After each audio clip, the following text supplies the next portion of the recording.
ಕೊಡೇರಿ ಬಂದರಲ್ಲಿ ಏನು ದೋಣಿ ಅಪಘಾತ ಆಗಿದೆ. 4 ಜನ ಕಣ್ಮರೆಯಾಗಿದ್ದಾರೆ. ಅವರನ್ನು ನೋಡಲಿಕ್ಕೆ ಈಗಾಗಲೇ ಆ ಬಲೆಯನ್ನು ತೆಗಿಲಿಕ್ಕೆ, ಬೋಟನ್ನು ತೆಗಿಲಿಕ್ಕೆಲ್ಲ ಪ್ರಯತ್ನವನ್ನು ಮಾಡ್ತಾ ಇದ್ದಾರೆ. CSP ಪೊಲೀಸ್ನವರು ಈಗಾಗಲೇ ಎಲ್ಲ ಕಡೆಗೂ ಬಾಡಿ ಏನಾದರೂ ಲ್ಯಾಂಡಿಂಗ್ ಆದರೆ ಅದನ್ನು ನೋಡಬೇಕು ಅಂತ ಈಗಾಗಲೇ ಸೂಚನೆಯನ್ನು ಕೊಟ್ಟಿದ್ದಾರೆ. ಸಾರ್ವಜನಿಕರನ್ನ ಮನವಿ ಮಾಡ್ತೀನಿ, ಈ ಭಾಗದಲ್ಲಿ ಏನಾದರೂ ಆ ಥರದ್ದು ಏನಾದರೂ ಘಟನೆಗಳು ಕಂಡ್ರೆ ತಕ್ಷಣ ನಮಗೆ ತಿಳಿಸಬೇಕು ಅಂತ. ಒಟ್ಟು 12 ಜನ ಆ ದೋಣಿಯಲ್ಲಿದ್ದರು. ಅದರಲ್ಲಿ 8 ಜನ ರೆಸ್ಕ್ಯೂ ಆಗಿದ್ದಾರೆ. ಇನ್ನು 4 ಜನ ಕಣ್ಮರೆಯಾಗಿದ್ದಾರೆ. ಅವರಿಗಾಗಿ ನಾವು ಅದನ್ನೇ ಮಾಡ್ತಾ ಇದ್ದೀವಿ. CSP ಪೊಲೀಸ್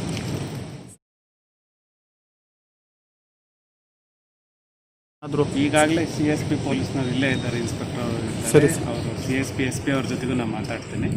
ಅದಕ್ಕೇನು ಪ್ರಯತ್ನ ಮಾಡಬೇಕು ನಾವು ಮಾಡ್ತೀವಿ. Okay sir.